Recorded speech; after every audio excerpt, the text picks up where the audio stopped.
Boss show ముందు పెద్ద గలబైంది, కుర్రవాళ్ళు కొట్టుకున్నారు.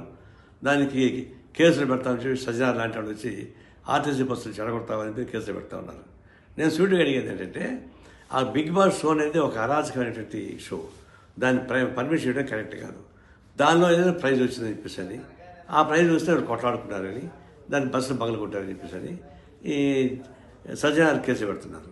నేను సూటిగా అడుగుతున్నా, మీరు సైబర్ కమిషనర్గా ఉన్నప్పుడు నేనే వచ్చి ఈ బిగ్ బాస్ అనేది ఒక క్రైమ్ ఇది, దాని మీద యాక్షన్ తీసుకుంటానని పెడితే 3 రోజులు పెట్టుకొని నేను చేయలేను, మీరు కోర్టుకు పోండి అన్నారు. నేను కింది కోర్టుకు పోతే కింది కోర్టులు కొట్టేసి పై కోర్టుకు పోమన్నారు. పై కోర్టుకు పోతే జిల్లా కోర్టు, రాష్ట్ర కోర్టుకు పోమన్నారు. ఆ విధంగా పోలీస్ డిపార్ట్మెంటు భయపడే, కోర్టులు భయపడే. బిగ్ బాస్ అంత ఆదర్శమైనది, అది అసాంఘికమైన కార్యక్రమం జరుగుతుంది. దానిలో నీచాత్యమైన కార్యక్రమాలు జరుగుతున్నాయి. కేవలం డబ్బుల కోసం కక్కుర్తి పెట్టి నాగార్జున లాంటి వాళ్ళు దానికి హ్యాంకర్